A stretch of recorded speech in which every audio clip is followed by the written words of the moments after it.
Hey, everyone. I'm Thomas Michaud. You probably knew that. This is Real Guitar Live. And we're going to have fun today. I'm going to answer a bunch of guitar playing questions. And hopefully, by the end of the session, you'll be one step closer to your guitar playing dreams.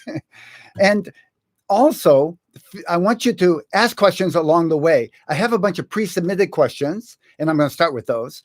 But there's a chat, and I'd like you to ask questions as we go, particularly if they're related to what I'm talking about.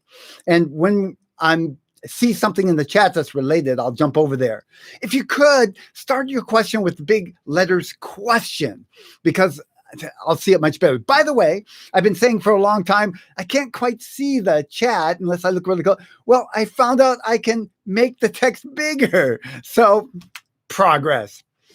And also, I want to say a couple things to those who were on last week's Real Guitar Live. We had a snafu. Apparently, what happened, I believe, I know what happened is my camera overheated. There might be something else that went on too, but that's for sure what started the problem and put a black screen on everybody's browser. I have done the research, and now I have a fan to cool down the camera. Plus, I found a couple other settings and things that we can do to, I don't think it's going to happen again, but I'm ready. Let me put the fan where it belongs. I'm aiming at the back of the camera where the battery is, because apparently that's where a lot of the heat happens. If I see there's a lot of people. Jack, welcome. Good to see you. Ha! It's 12:02. I know you understand your system. It must be your age. Well, I'm not sure I fully understand the system either, but I was prepared today. I stayed up late last night and kind of tweaked everything and got it ready for today, so I wouldn't have any surprises. I checked the internet speed too, and there's still more stuff I can do, but I'm learning as I go, just like learning to play guitar. And Evelyn from Cuenca, Ecuador. Ironically, I've just recently been watching videos from someone else, not Evelyn, about who was in Cuenca but moved to another town on the beach in Ecuador. I find it fascinating. I like to travel, so that's the best I can do right now. And Duncan, welcome. Dora, good to see you here. Mark, hi, hello, and good afternoon. It's just noon here. We're here in the San Francisco Bay Area. Today, also, I'm going to hold what I usually do once a month is a drawing for the Real Guitar members. Now, once a month, I hold a drawing for those who've completed the practice plan for the month. There's a practice session each day, and I ask that they just go through it. They don't have to master it, but just go through it, be exposed to some new material, maybe save it for later if you want to spend more time on it.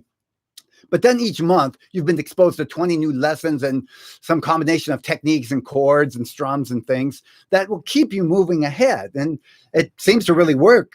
I'm really happy to see the number of people that have completed the Real Guitar plan for the month. So we're going to have a drawing. I give away a $50 Amazon gift card, just meant to make it a little more fun and give that little extra push to try and complete the thing. But really, the real winner is the learning that you do in the process of going through the practice plans. And it saves that each day trying to remember, what should I practice today? Or should I be doing something different than what I'm doing? I give you enough different things to give you exposure, and you can always go back to them. So enough on that. We'll do that at the end after I've answered some of your questions. Let me get a guitar pick. I tuned up, so we should sound good. Yeah, sounds like a real guitar now. I was trying to get my guitar up a little higher too. I think you guys can see me okay. Does everybody hear me okay? Can you just say something in the chat? Audio's good. I think I got everything right, but I can't really hear what you guys are hearing. I can see that there's a visual, and I can see my guitar, so I assume you guys can too. Audio's great. Good. Got a good microphone, by the way. Way overkill for this, but it's obviously for my guitar recording. So let me start with the first question. This is one I was just starting to answer last week, and everything went black. How can I learn? This is by Stephanie, by the way. How can I learn to use hammer-ons when playing chords? I'm thinking of something like Willie Nelson's song, Blue Eyes Crying in the Rain. I'd like to learn other techniques too. So what Willie Nelson is doing, something like this. And the hammer-on part is that part. So normally this is just be an alternating bass note like that. And the hammer-on adds just a little character to it, right? Popular in country, folk, some pop. And of course, some of that country and folk styling blends into pop. So there's not always one clear designation between styles. Now, I think this is a great thing to learn once you've learned some basic chords and can switch to them. It's sort of too much to add this if you still can't get from one chord to the other. But I took your question more seriously. I'm going to answer it now, but also I have a video coming out in a few weeks, a lesson on YouTube, specifically to that and using the chords in Blue Eyes Crying in the Rain. It's perfect. He's using 3 simple chords. And it's a great place to start. My philosophy with this is, by the way, when you add a technique like this, you want to eventually get to where you can do it pretty much with all the chords that you use in songs. So depending on the key you're in and what chords the songs use, you can add things like this. But when you're starting learning a technique, you want to get it reasonably well on one chord, add another, and then preferably chords that are in the key so you can start using them, at least in the song. In this case, E, A, and B7 are all in the key of E, and you can play a lot of songs with those 3 chords. So if you can do the hammer-on those 3 chords, you can use it a lot, get better at it. Then you add chords 1 or 2 at a time, and it's much easier than just trying to learn a bunch, never getting good at any of them, and you can't use them. In this case, Blue Eyes Crying in the Rain by Willie Nelson goes from E to B7. So for the hammer-on, first of all, you're going to need to get a good bass strum going. In this case, you want to alternate the bass. This is the best bass note, but the alternate would be the 5th string. So start here. And if you're just starting, I would just start with this one chord. Don't try to get all the chords. I did a different alternate bass note. That works too. Then once you can do this slowly at a basic strum, try to add the hammer-on. Now I practice this separate. Just hit the 5th string, lift your 2nd finger off, and hammer it on quickly. It depends on a kind of a quickness to make it sound loud enough to be useful. If you go too slow, by the time you see there, it deadens out the string if I go too slow. But if I go fast, you hear the next note nice and clear. So listen. And then I was strong. So that's where you start. Just get the hammer on. And E is a good chord to do this on. Then add into the strum.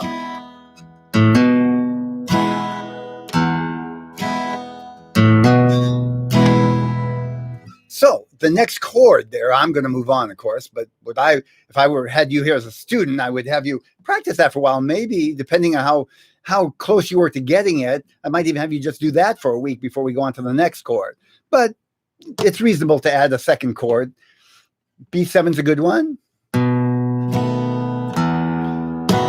That didn't sound good. That bass note doesn't fit in B7. So to solve that, what I did is I moved my 2nd finger over to the 2nd fret. Now that note fits in the B7 chord. So here's the alternating bass pattern I got. In and of itself, that sounds cooler than just... And very much in the style of like Willie Nelson. So the hammer-on part.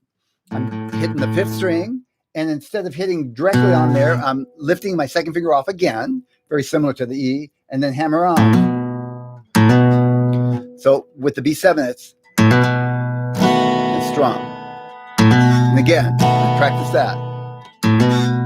Then add the alternate. And you could do that. But I think stylistically, it's a little too much. And hammer-ons work if you use them, sporadically or at certain places in the song, but if every note is a hammer-on, after a while, it just doesn't mean anything. As a matter of fact, in an exercise like this,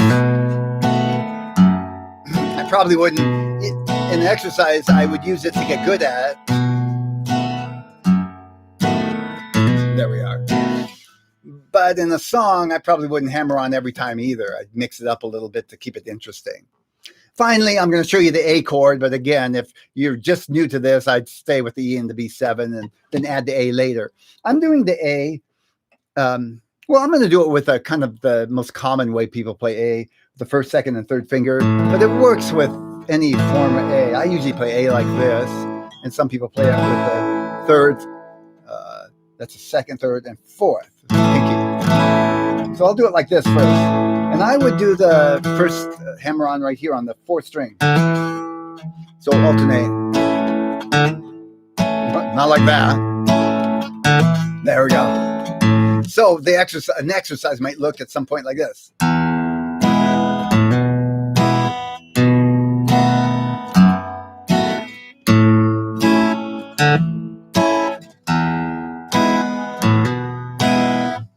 Just to get used to changing chords and doing the hammer-ons at the same time. There's no law that you can't do each chord twice or go different progression. This song goes more like this. I don't remember the words, so I'm not going to try and sing it. And then goes to B7.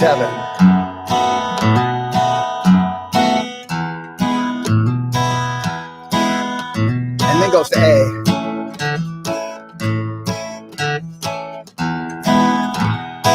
So on. So I hope that works for you, Stephanie, and keep an eye out for that kind of more in-depth lesson that'll be out on YouTube with some play along.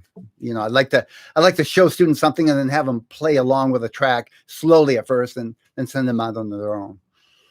Okay.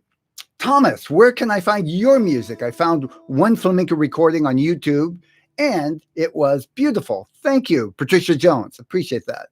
Very inspiring. Would love to listen to more. Okay. I appreciate that and very kind words. I have 5 of my own CDs. They're guitar instrumental. When I say that, it's not just guitar. I arrange music for a whole band, and I have incredible musicians that make me look good, including Kai Eckhart on my latest CD, which is one of my all-time teenager. He was one of my favorite bass players. Played with the Mahavishnu Orchestra. Those of you who are my age might know that name. He actually lives here in the Bay Area, so I was able to connect with him and get him on my CD. And other David Margan, who was the bass player for Santana for years, another great musician. All of them are good. Just some of them are easier to say who they played with, so you get a sense of the level. But they're all in that level of playing. Amazon, everywhere that you would buy a CD. Amazon, you type in my name without an H, Thomas, and last name Michaud. Spotify, what else? Certainly iTunes, Pandora. It's everywhere that I can. It shows up on the streaming on the TV. My newest CD is Beauty and Fire. It's several years old now, but it's the newest of all of them. One of the most popular is New World Flamenco Jazz. A lot of it is that kind of in Spanish influenced.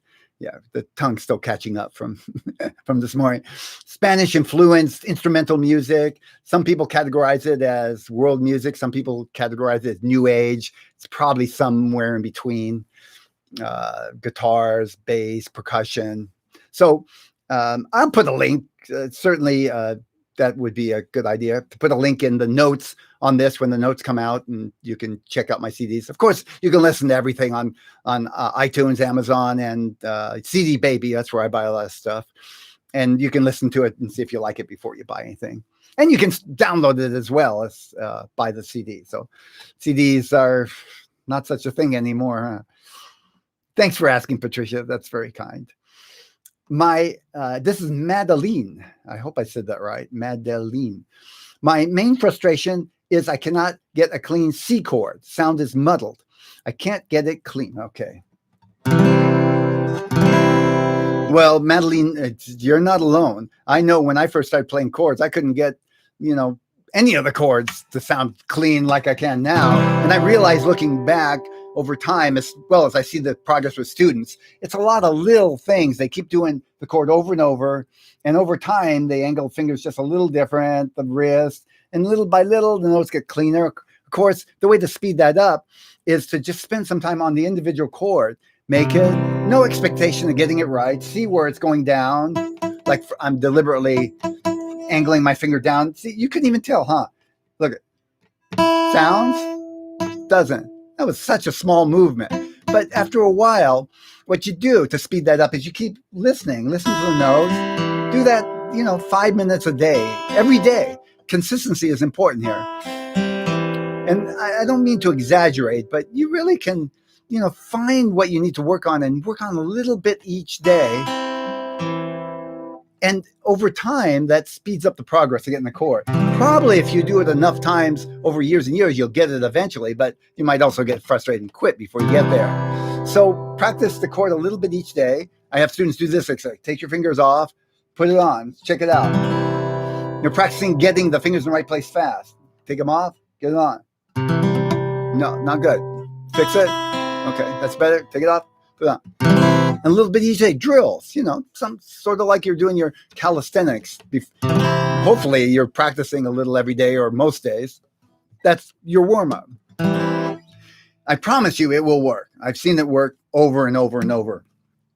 People who thought they have arthritis, people who thought their fingers were too small, it always works, but the persistence is, and being honest with yourself. I've had many people, and I'm saying you, I don't know. Many people say, I can't get the C chord. Yeah, I practiced it 8 times over the last 3 months and I can't get it. That's not it. That's not how this works. Yeah, sometimes it does, but you can't depend on that. Steady, keep at it, keep working it. The other thing is too, is I know students, sometimes they put a badge on, I know 27 chords. None of them sound good, but I can play 27 chords. Forget that. Get 3 chords and get them to sound good and use them with a strum. Then add chords on, okay? So again, I don't know you, Madeline, so I'm not saying this is about you, but you've given me an opportunity to kind of point out where this goes wrong. If you can't play a C chord, and it is an important chord, by the way, so that's a good indicator. That's something you need to work on.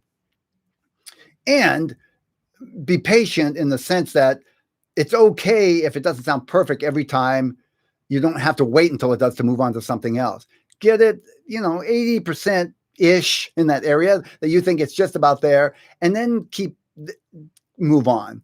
And it will get better to some degree on its own. Don't get it like 20%, we can barely get it and keep moving on. Then you'll get overwhelmed. But 80% works. Don't wait till you get 100%. You'll never get there.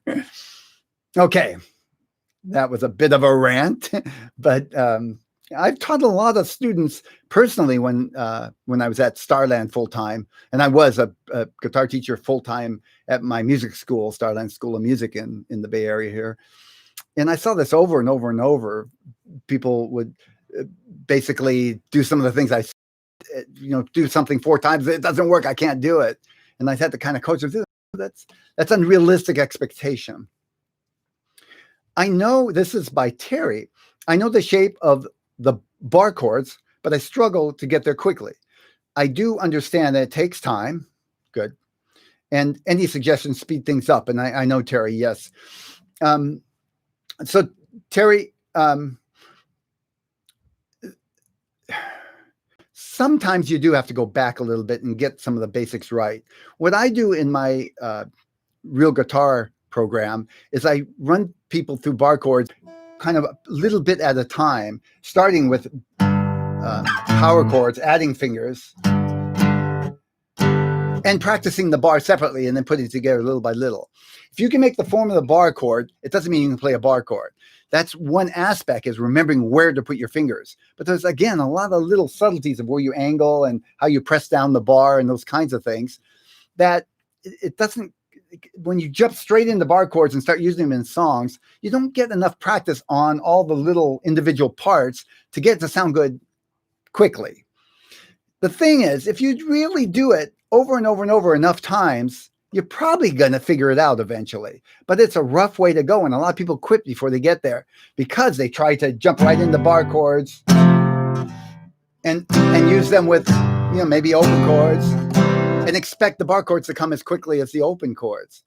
It pays to back up and just work on the parts of the bar chord. So a good thing to do if you're just working on bar chords is practice the bar chord exercises where you just see if you can bar all the notes and get them the sound, and do that little every day. Again, the repetition, and then add the rest of the fingers. I would even say, at the same time, practice a bar chord without the bar, and practice the bar, 2 separate parts of your practice session. Keep doing that every day until pretty quickly you can get this with all the notes of sound as you play it. Then put it together. And if you'd like more help, Terry, I think you are in my Real Guitar Success membership. Go to the Bar Chords for Everyone course, and there's a very step-by-step path. You don't even have to take every path, but it'll give you clear exercises that you can decide, this one's too easy for me, I'll skip up to the next one. But there's a clear number of lessons that'll deal with different aspects of playing bar chords. You don't have to just try to power through an individual bar chord. And you will learn other things along the way, because I deliberately include other little aspects of playing music with the bar chord course as you're learning, which will benefit you in other ways.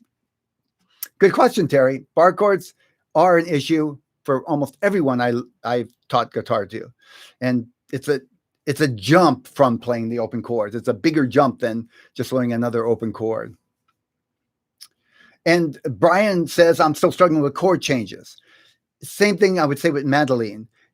Narrow it down to just a few chords, go slow, make sure you can play the chord by itself. Start with 2. Make sure you can play the 2 chords. If you're fumbling to get one chord and you're trying to change to another chord and you're fumbling, you don't have a chance, and you're dead in the water. There's no way.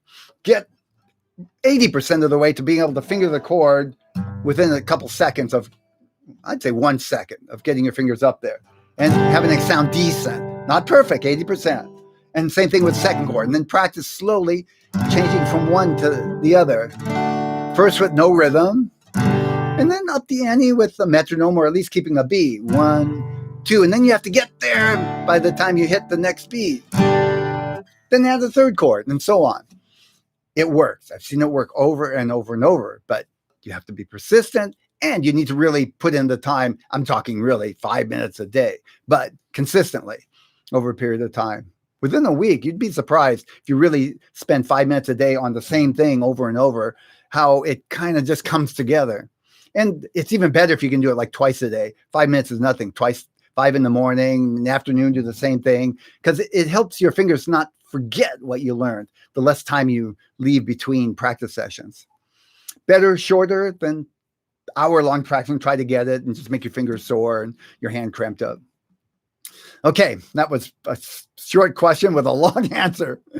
But it is something that it affects all aspects of playing guitar. This, break down and work on the individual little parts, and then add them back into the chord changes or the song or whatever bigger part you're working on.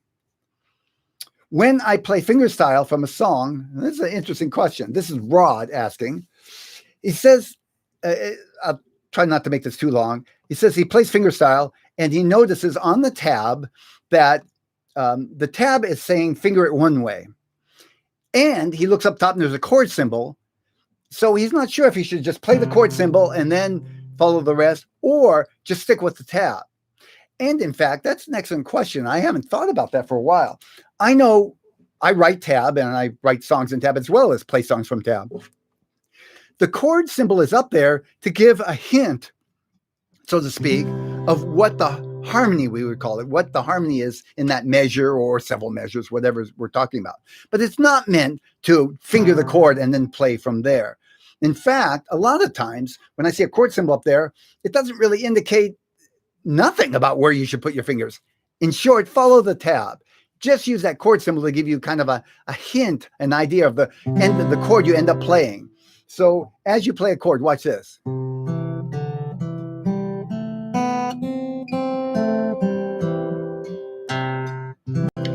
I actually played a C chord, but you wouldn't want to form a C chord and then do what I just did, because the notes are not all just part of that fingering for the C chord. As a matter of fact, sometimes you'll make a form of C chord, but you have to kind of refinger it in a way to add the notes that the tab is indicating. Follow the tab. And you'll see it'll force you to play chords in different ways with different fingerings, but use the chord symbol to get an idea. This is what we're aiming at. It's probably all going to be notes in or around the C chord. Sometimes not, because you have a melody in there with the tab, and the melody doesn't have to stick to all the notes that are in the chord. But a lot of the notes will be within the scale or the chord. Bob Wilson says, I'm having trouble with bar chords. Well, I think we talked about that. He's specifically saying strumming and changing between the chords. That's kind of a combination of having a hard time changing between chords in general and forming bar chords. And you got two things going on. Being able to make the chord quickly and easily. So that's one issue. And that's sort of what I do in this program, is kind of get to where you can finger the chords quickly and easily in a step-by-step fashion rather than just keep trying to muscle through it. And the other thing is transition one chord to the other. And usually I have students practice individual chords, take two of them, and then practice switching from one to the other. The biggest problem I see is students take on too much too fast, either too many chords, or they try and go too fast, or a too complicated strum. The trick is to simplify, start with slow, few chords, and a very simple strum, and then up the ante as you can do that, as you get good at it. If you can't switch at a slow pace with a simple strum, don't start adding a more elaborate strum. Now, I say this with compassion because I still want to do that sometimes. And I like coach myself. No, slow down, break it down. This happened the other day. I was playing a fancy classical guitar song. I had to break it down to just one measure. I wanted to play, it sounds good, these four measures, but I keep missing several notes along the way. So I had to break it down to one measure, then add the second measure till I could get it right. I had to do this over a period of 2 or 3 days. It was a hard piece. It involved this tremolo thing, which I had several things going, the right hand and the difficult chording in the left hand. So it's not going to go away. But once you get good at that technique, even if you forget it, it's easy to come back to it. Break it down, small, simplify, and then build up little by little. That really works for transitioning between any chords, bar chords or open chords. When you're at bar chords, you got to get to where you can play the bar chords first and then switch between them slowly, one to the other. Start without a metronome, then add a metronome in. You can just play one chord, give it a couple of clicks and so on, and then speed up the metronome if you want to really push it.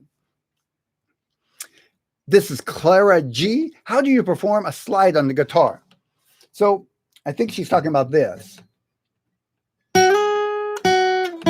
That's a slide. You hit the note and then you move the finger up.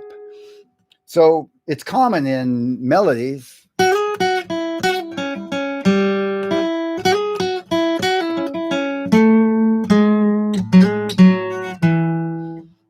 And I don't know about chords. I don't usually slide chords. Yeah, melodies. Along with other techniques for playing melody lines or lead or solo or improvising.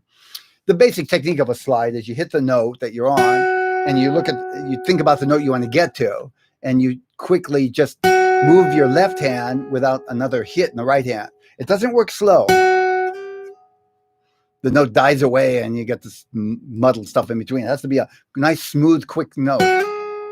But it's a nice sound.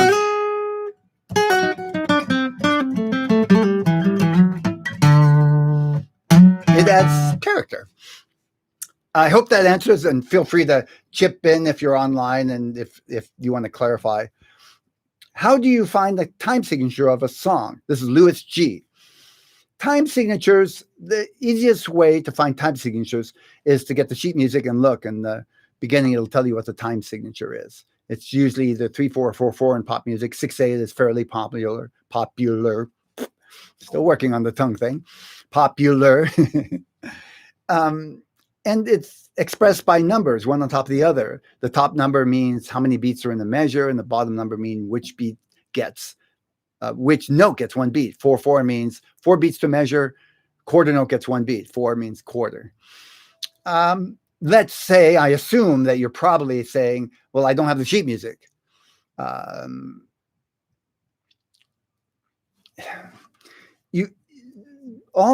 The important thing is to figure out how many beats are in the measure, basically. And it's not a conceptual thing. I'm not talking measure as in looking on paper and seeing a measure. You can feel where each of the phrases are. Bun, dun, dun, dun, dun. If there's a drummer, you can feel. Now, you can analyze with your mind. Yeah, the bass drum hits here and here. But that's a tough thing to do. There's a lot of variables that you have to know a lot more about music to really intellectually analyze how that drummer turns into a time signature. But I can feel it right away, even without thinking it out intellectually. Boom. That's 4 beats. Boom. Oh, I'm sorry. That's 3. 1, 2, 3. But I would just naturally play it without thinking that's 3, 4. I don't need to think it's 3, 4. I feel it. 2, 3, 1, 2, 3. And same with 4, 4. 1, 2, 3. It's a feel to it. And the bass drum could be on the 1 and the 3 beat or the 2 and the 4. In other words, there's 4 beats, and the bass drum can hit on different beats in the measure, but often it's either 1 and 3 or 2 and 4. 1, 2, 3, 4. It has a little different feel depending on that. But you can feel that right away. That's 4 beats, and that's the important part. 3 beats per measure, 4 beats per measure. Those are the 2 most important things to feel in a song, to both learn songs as well as to practice along with a song. Other than that, I wouldn't worry too much about it until you get more into music theory and understand a little bit more of the mechanics of how music works. And I'll assume if you're asking, how do you find a time signature, that's not where you're at yet. Let's do one more here. This is Dilly Dragon Gaming. How do you smoothly change between bar chords and open chords? So it's a sort of variation on how you change chords and how do you play bar chords. I do have a lesson on this, and I'll find it and put a link in the notes as well, because you have this issue of going from bar chords. There is a little bit of a difference going to an open chord. And the best way to get good at that is to practice specific exercises that go from bar chords to open chords. Start slow, make it simple, 2 chords to start with, build it up little by little. It's common in C, the key of C is what I'm saying, because the C chord and the F chord is a bar chord. So you're going to need a bar chord just to play simple songs in the key of C and G. It's a 5 chord.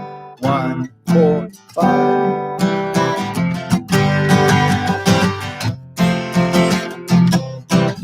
So that's a good one to practice because you're going to use it. You'll have something under your belt that you can use right away. And songs in the key of C are very common and popular.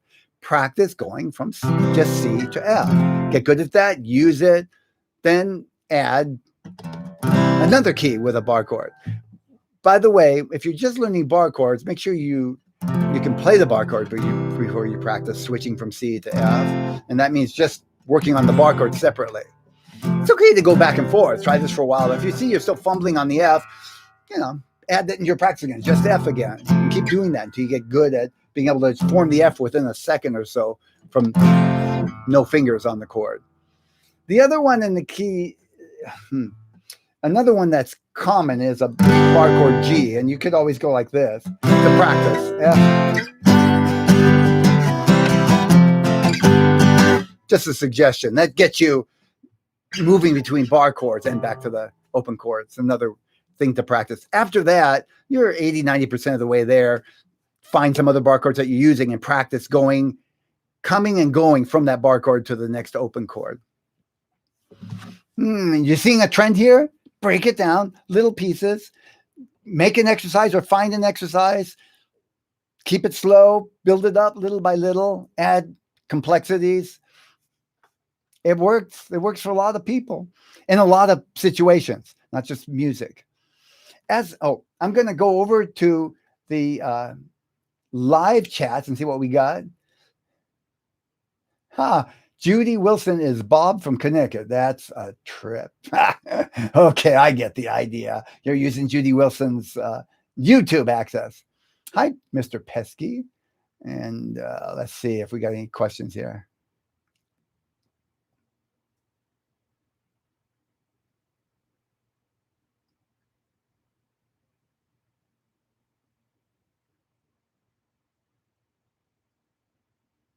Oh, so I see this is a question. I didn't catch it at first. My question is thumb independence. So what he's actually asking is, how do I get my thumb around the neck to make bass notes like that? So just so you know, you don't need that technique. I never use that. I never do that. But I do see a lot of guitar players that do. And also that bar chords this way. I don't do that. So when you say independence, it sort of makes me think you think this is just part of playing guitar. Everybody needs to know that. No, that's not a technique you need.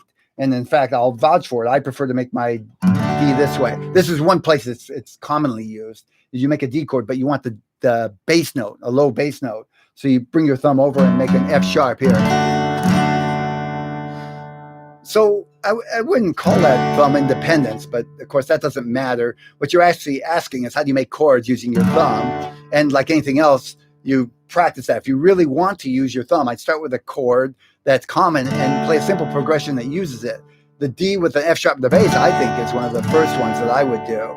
If you want to play with your thumb up here like this, I don't do that. And I don't really recommend that if you're just learning. If you're used to that, I'm not going to try and change you either. And there are many good guitar players that do play that way, so I'm not knocking it. And that makes your thumb available to do more things. It's easier to do stuff like this. In general, though, I don't use that technique very much. And I would recommend, if the one place I think it would be most useful is going from G to D. Oopsie, I went back to E minor. That's a good progression.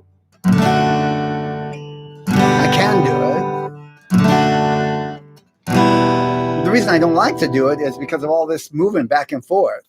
And, it took some practice to learn to chord this way, but it works great for me. I also play classical guitar, and I'm used to having to make some pretty interesting chord forms from doing that.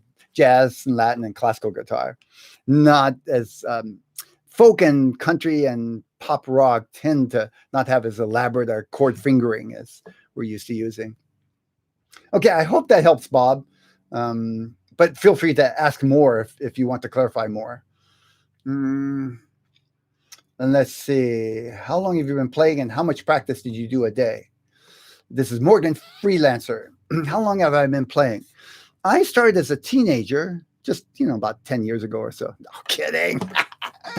I remember I was like 14 or 15, 14. I played a little trumpet. I played mandolin. That was my first instrument. And, but I wanted to play with other people. And I even got kicked out of the band with my mandolin. They said, no, we don't need I had an electric mandolin. No, we need a mandolin. We need guitar players. And then somebody talked me into playing bass guitar. And that's where I could join the band. But I wanted to play more than just the bass line. And I liked it, but I would watch the guitar play and go home and practice. I was about 15, I'd say, when I first started.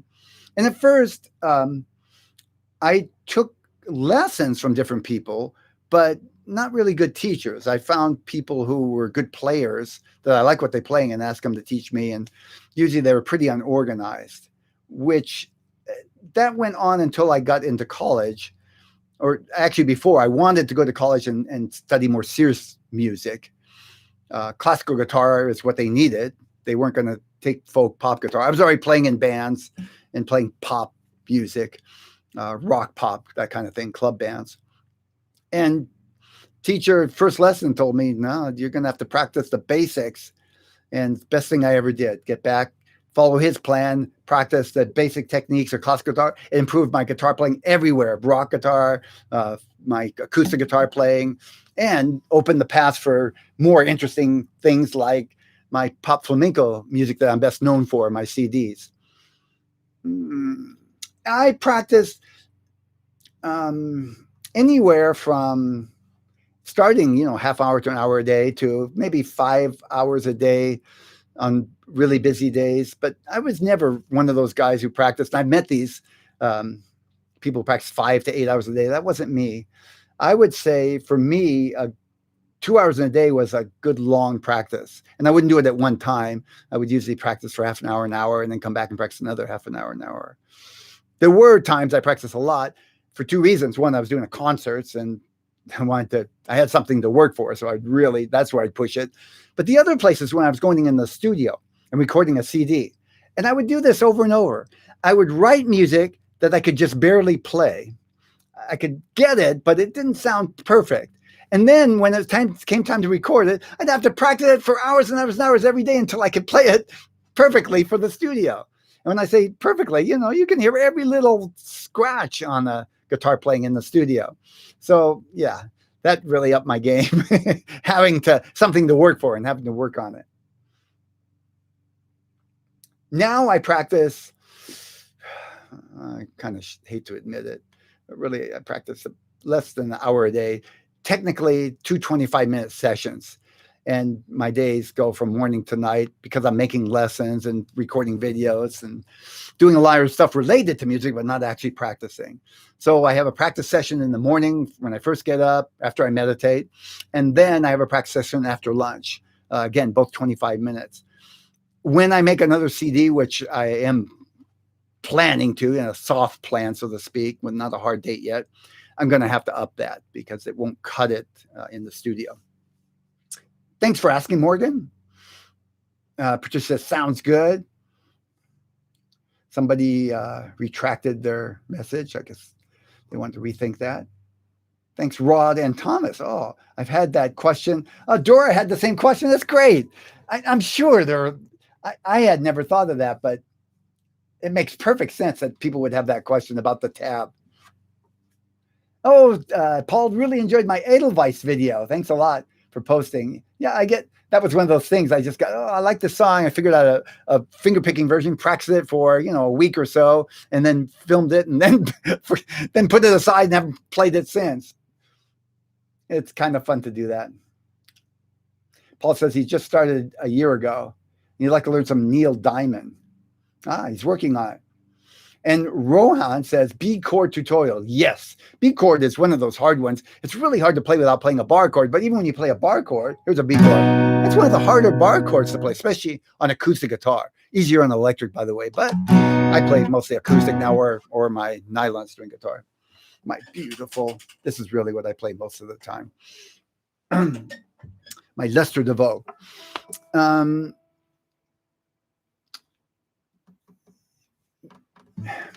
I have a video on how to play several versions of the B chord, and I'll summarize so I don't take everybody's time, but it gives me a way, if other people have more questions about the B chord, kind of an opening.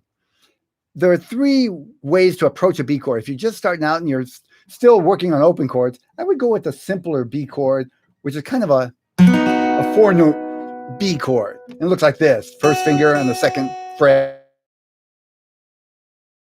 They're making the version of an A chord, but moved up 2 frets, A to B. So it sounds okay, but there's no real good bass note. So see, if I were going like a C to B, nice deep bass notes, not to B, it sounds very high pitched, but works. And I think it's a good option if you're just learning, because to jump right into this bar chord, I don't recommend it. I recommend, if you're going to do that, learn bar chords and learn some other ones and then work into this full bar chord.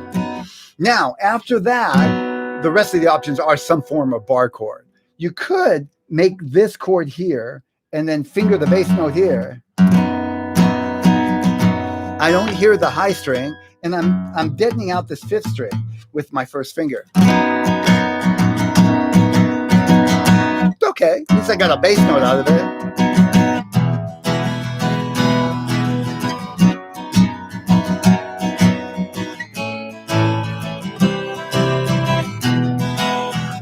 Works. Then you're off to 2 versions of the bar chord, or possibly 3. This is the one that I often use for B because it's here in this part of the acoustic guitar. You can play it like this. On nylon, I often play it like this. Nylon has a little wider neck. And then there's a B up here. Those are the more common ones, not the only ones, by the way. Well, I won't go into that. You can play any chord probably at least 5 or 6 places, but there's usually 2 or maybe 3 that are most useful. So I hope that helps. I don't mean to discourage you, but jumping right into a B chord, depending on where you're at, think of it wisely. Is this what I should be working on right now? Okay. And the next question. Oh, Mr. Pesky says, capo up too when practicing bar to open chords. Easier way from first position now. Yeah, that's a good point, Mr. Pesky. What he's saying is when you're practicing like the C to the F that we talked about, the open to bar chord, put your capo up somewhere. I'd probably go with the second fret, and then practice your C up here and F. Now, no, I don't have a capo. Oh yeah, I got a capo handy. Here's what that would look like. I like this. This gives you a little edge. So it's an F. And the reason he's saying that is because it's easier to make an F chord here than here. It has to do with the next to the nut, and it's harder to press down here. So it gives you a little easier time. Not a big easier, but a little easier. Let's see, if you really go up here, it's even easier because it's easier to finger to make the bar chord up here.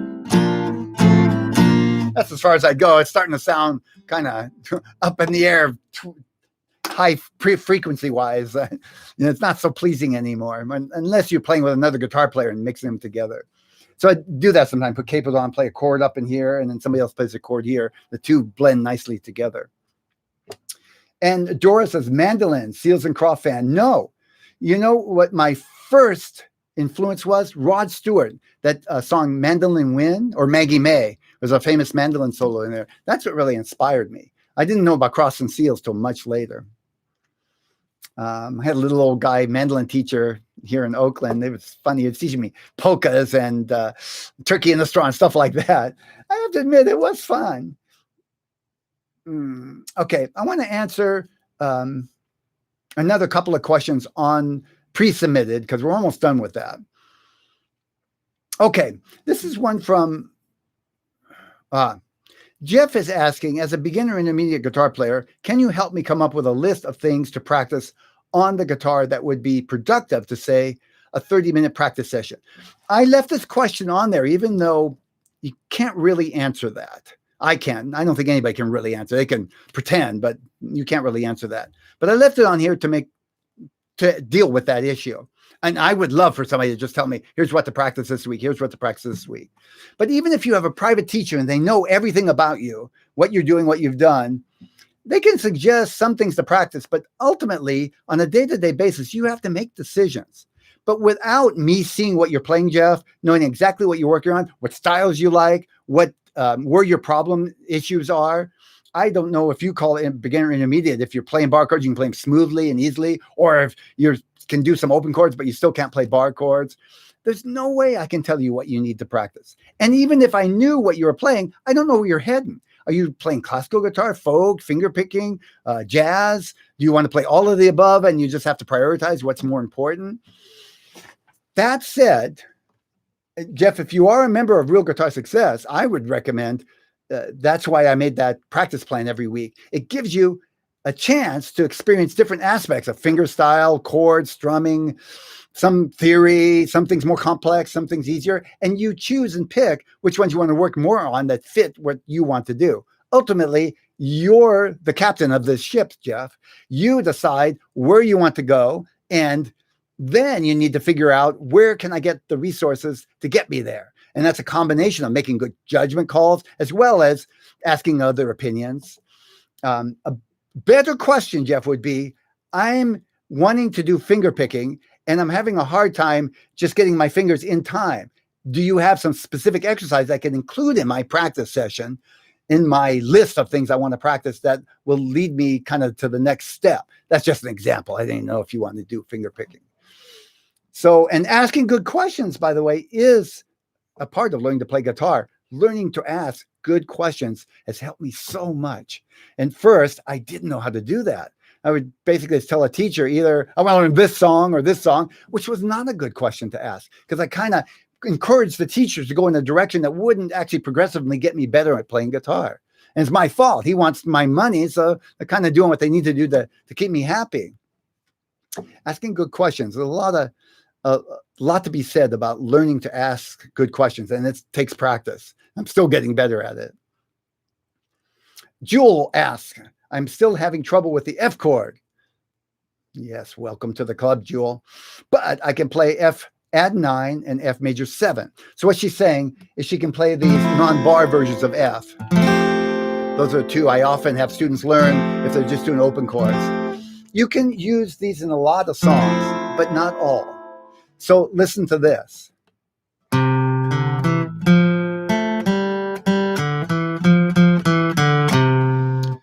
Kind of La Bamba. I didn't actually play it accurately, but it's close enough what I'm after. And here's the chords.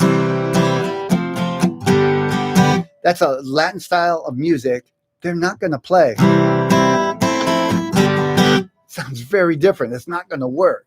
But with some pop songs and other types of music, it does work. And she's asking, why should I bother learning the bar or the partial bar? And that's why. The F major 7 and the F9 are different chords. They work sometimes and sometimes they don't. You have to try them usually, and after a while you see a pattern. Latin music, country music is often not going to use F major 7. That's too fluffy for most country songs, for the, especially the straight ahead traditional country song. But again, some pop music, jazz for sure, wants those chords. By the way, an F sharp, F9 and the F major 7 are what we call extended chords. They are more elaborate chords. They're not the simple triad as F, G, C, and so on. They have extensions added to them, a seventh, a ninth note added to it.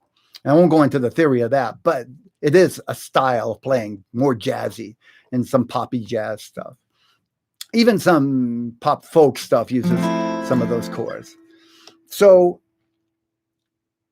there's the F chord bar and the F partial bar. My preference is you can do both.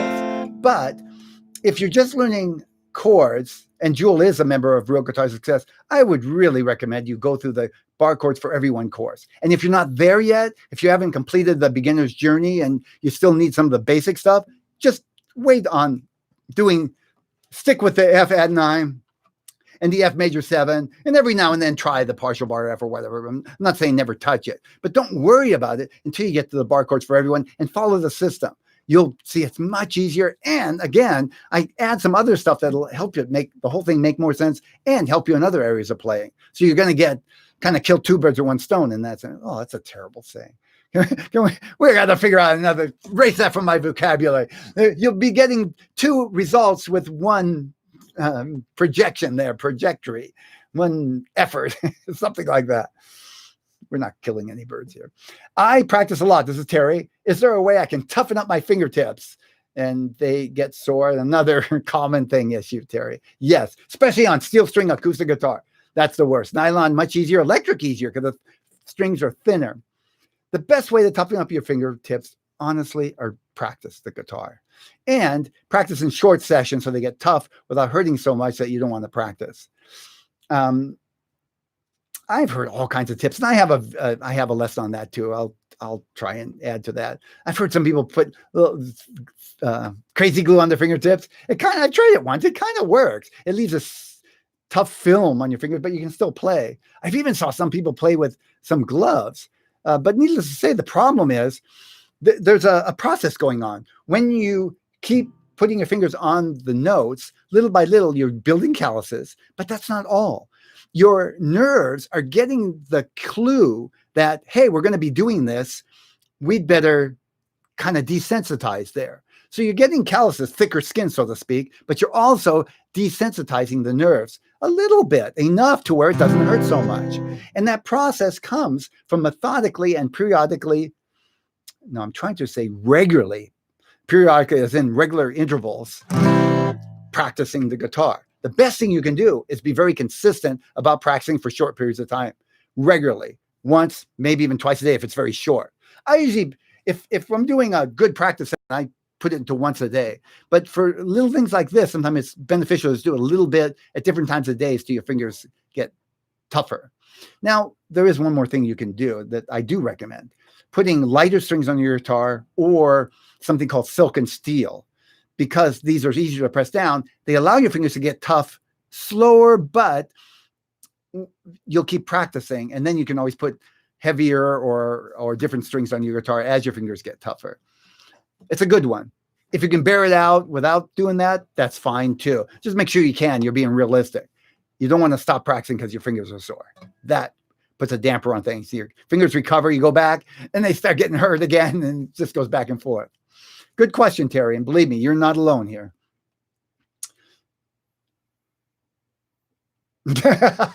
Paul says, this is funny. I'm having a hard time coordinating the fretting hand and picking pattern. Yes, welcome to playing guitar. So isn't it kind of like patting your belly and rubbing your head, or was it rubbing your belly and patting your head? Yeah, it is a problem. And, that's why we practice guitar, to practice, among other things, coordinating the finger. And again, I know you're asking, how is there any tips or help for that? Just go slow, break it down. I don't know what you're working on, but I have seen people on their own over and over try something that's unrealistically complicated. No, I'm going to say that a different way. I have seen other people, and I've done that myself many, many times, tried something that was too complicated. Now I'm wise enough when I do that to say, no, let's break it down and back off a little bit. Maybe even though I want to play the song, let me break it down to pieces. Or maybe I'm not there yet. Let me find a song that uses that technique that's easier to play so I can get there in a month or two. That's one of the hardest things about finger picking is coordinating the right hand and the left hand. And I start students with, a simple picking pattern, usually like this, because this is one of the most basic, and get used to changing from one chord to another. And then add up in complexity little by little.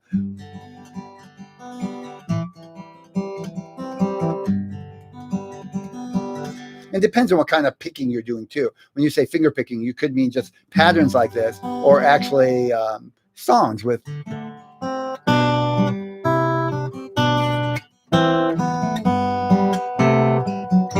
That felt funny. I usually do that on a nylon string guitar, but it works. I just have to go light because I don't want to ruin my nails or chip them. That's the word. That's different. And if you're doing that kind of solo guitar playing, I'd come at the little way. I would have you practice these basic finger picking patterns, but I'd also have you practice some exercises that use the melody and put them together based on melody.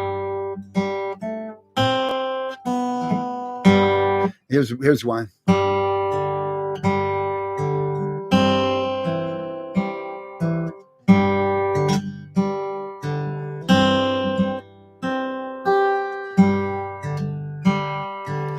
Practicing that melody, a simple melody, and the bass note together, and pinching, and then little by little adding other notes into it. I meant when finger picking and you use the thumb to alternate bass notes while your fingers play the melody over the top. Yeah, I don't. If you can say that another way, I'm not seeing that. It's one of those things. If I slept on it, it might hit me. But I don't have the brain power to really figure that out right quickly on the fly here. Let me move on and see if you can add something to that. And it says Judy, but I know this is Bob, right? Bob, I got it. Bob. Johnny, when moving up and down the neck, how close should your fingers be to the strings? Good question. Yes. So I'm assuming if you're moving up and down the neck that you've been playing for a while, and this is something I still pay attention to for myself. As I'm playing, what you don't want to do is pull your fingers way out here, because the distance, it might not seem like a lot of time, but it adds up when you're playing faster, or it breaks down your smoothness and also makes it more strenuous by a lot of big movements. So you try to make small movements. Let me see. So what's a good example?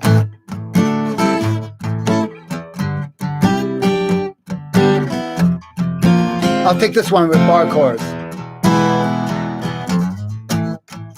So what I'm doing here is I'm just lifting it off enough to stop the notes from playing and moving down. I'm not doing this. Now that's an exaggeration. Nobody does that, but you know what I mean. I'm not doing this.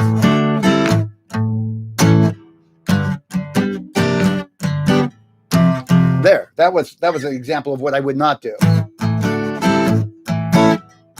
See, I moved off about a quarter inch. I wouldn't do that. I want to keep it down there right about as close as I can. I'm just what's that, a millimeter? A fraction of a millimeter off the fretboard. It takes practice.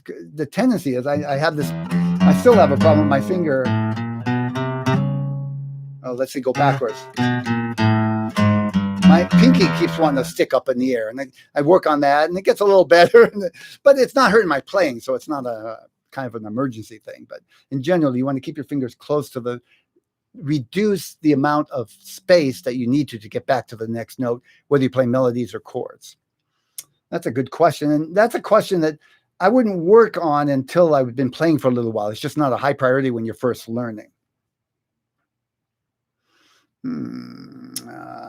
About the B chord. Yes, we're back to the B chord. Here in Nashville, it's common to substitute B7 in place of B. That's a good, Tom, that's an excellent observation. I often do that myself. I don't even think about it. When I'm playing open chords and I want to get to a B, I would often use, with most country, folk, pop songs, a B7. It's easier. It doesn't use a bar chord, but also I like that seventh sound. In the key of E especially, the seventh chord is the 5 chord, and it's common. Don't get baffled by this theory.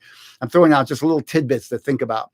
In the key of E, you have a 1 chord, which is E, and a 5 chord. I just counted up 5, E, F, G, A, B. The 5 chord, if you make it into a 7, it has a strong pull to go back to 1, which is a good sound for especially country, pop, rock music as well. Listen.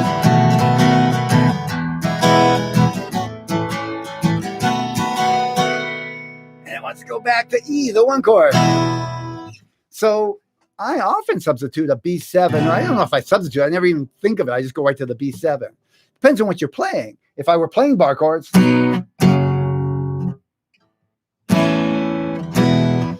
if I'm right in here, I probably wouldn't go. I might do the bar right there, especially if I was playing up in here.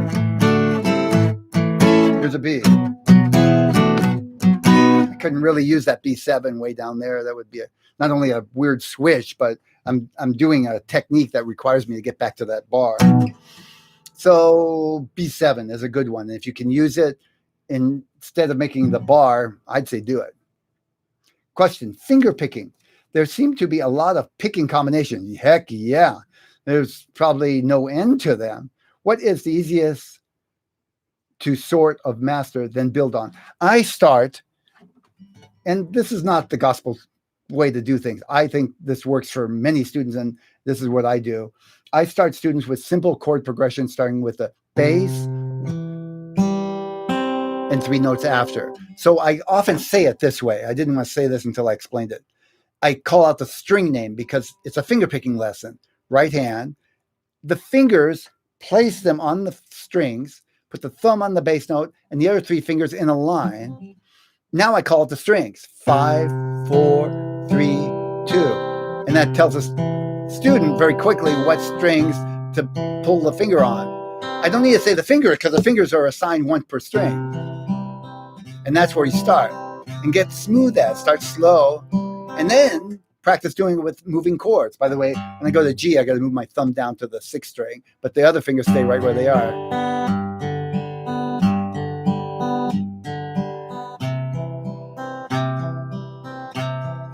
Not only is that a good exercise, but it's a good finger picking pattern to use. You can add that, especially if you're strumming, add that as an alternate to songs. And of course, they progress from there. There's more complex ones. There's, like I said, unending patterns. But if you know a good 6 to 8 patterns that fit a few different songs, preferably with a few different time signatures, you want to cover that 3 beats per measure and 4 beats per measure, you can play a lot of songs that use finger picking patterns. And Shulamit asks, if I have a song with G minor, C, and D, let's just play that right quick. G minor, I don't know, other than a bar, I'm going to have to use a bar for G minor or partial bar. But G minor, I don't know an open version of G minor. If I did, if there was one, I'd probably know it. That would be useful. And C and D.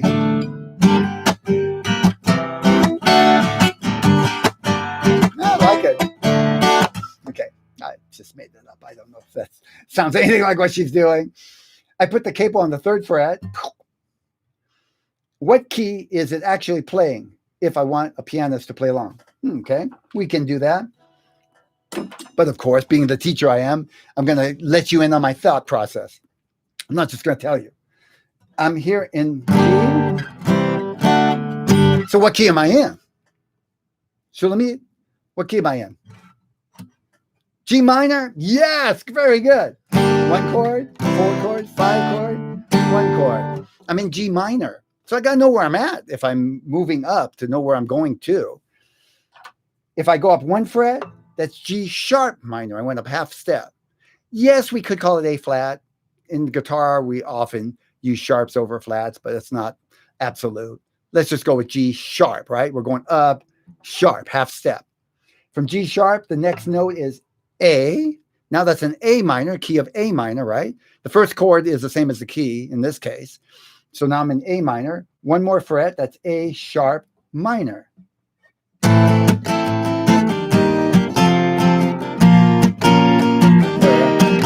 I got to be the same distance from, this is the new nut now. So same distance, that would be the chord. No, that doesn't sound right.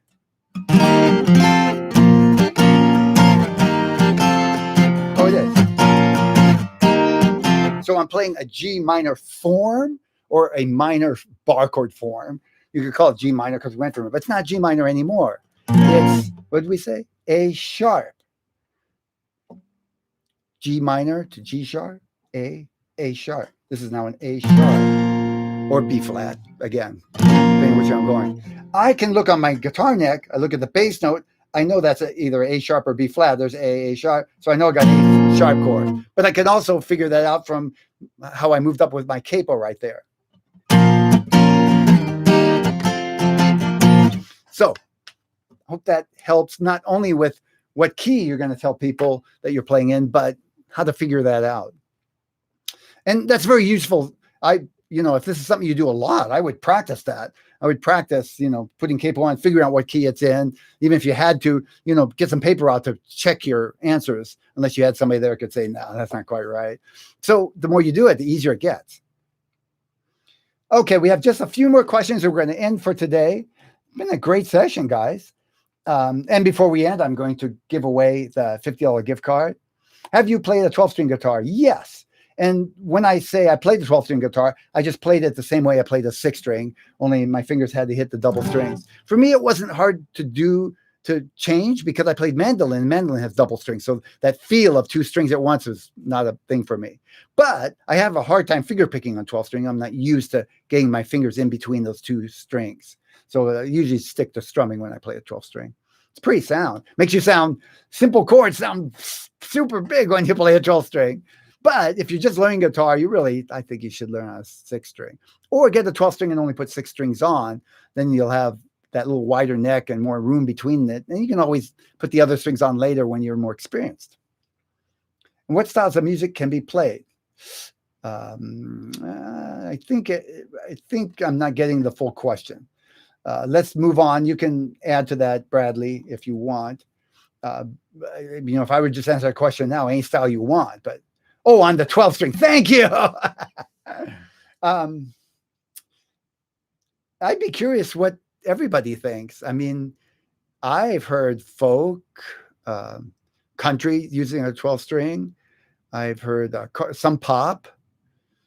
I haven't heard jazz, but I imagine somebody did it. And there's probably some combination of those styles. Blues, I haven't heard it, but I'll bet you somebody plays blues on a 12-string. It kind of sounds unique. It's not common, for sure. Anybody else have something to say about that? I'm curious myself. I haven't thought a lot about 12-string for years. It was something, I had one when I was younger and kind of got old. I couldn't do a lot of things, especially with the fancier, finger picking stuff on the 12-string. But good question. Thanks, Bradley, for clarifying that. I appreciate that. I was a little baffled there. But again, I have to think fast. I can't really, if I look over the whole thing and think about it for a while, I can figure that out, but I'm not there. I may be slowing down. Yes, Jack, it happens. Jack, I know Jack. He's been with me for a while. Okay, so that's it for the questions. I will, by the way, if you throw up a question there if I see it just after I do the drawing, I will answer it. But otherwise, please send me your questions. I will answer them in the next session. Even more importantly, send me a comment and let me know if there's something you'd like me to teach in one of these live sessions. I would be willing to give like a teaching and then answer questions, but I need to know what people want. And this chat, so you know, is going to go away after the session. I won't see it again. So don't put it in this chat. Put it in the comments. If you could just go over to the YouTube And in the comments, give me some feedback. Let me know what you liked, what you didn't like. And most importantly, let me know if there's a subject or an issue that you'd like me to cover and make like a lesson at the beginning of this live session. And I'll do it if I know what people really want to learn. So let me know. I would love to hear from you. And even just go over there and say hi. I can save the comments. The chat is gone after this. So it's all over. Let's do a drawing. I'm supposed to call my assistant. Okay. Pretend I have assistant. Don't. But and the $50 gift card goes to Bud. Congratulations, Bud. If you're not on there, I didn't notice you there. I will be sending you that Amazon gift card today, actually. Get right on that. And again, congratulations to everybody who completed the practice sessions for the month. You have now taken another step to playing more beautiful guitar. I assume you're already playing some beautiful guitar. Okay, and let me put that in my pocket so I don't forget about it. You know, the other thing I'd like to know, I'm just thinking about it right now, but I'm open to possibly doing maybe more of these live sessions. It seems like people have questions, and I really like that interaction myself. I like to know what people want to know and be able to teach it. And especially if I know ahead of time and can make a presentation, I can kind of get a little deeper into it. So let me know if you think it'd be useful for you and others to do more sessions, maybe twice a month or something, just in the thought process of that. But again, go to YouTube and go in the comments, because that's something I can see. The chat will be gone after I close up for today. So let me check. Last questions. John Denver played. John Denver played. Thank you, Duncan. Excellent. John Denver played a lot of 12-string country pop stuff. Yes. Pink Floyd. How do you like that? And now that you mention it, right? I wonder if anybody knows. Do you remember if that band Yes, Mood for a Day, that song? Really pretty, kind of classical sounding piece. It was one of my favorites when I was younger. Did they use a 12-string, or was that done on a 6-string or electric? Or you know, on the album on Stairway to Heaven, didn't he play part of that on the finger picking part on a 12-string? I've seen him live, and in live, the Jimmy Page had a 6-string guitar and a neck with 12 strings. So one guitar had both. So he was playing the 12-string for some songs. Stairway to Heaven was one of them. I think just that finger picking part.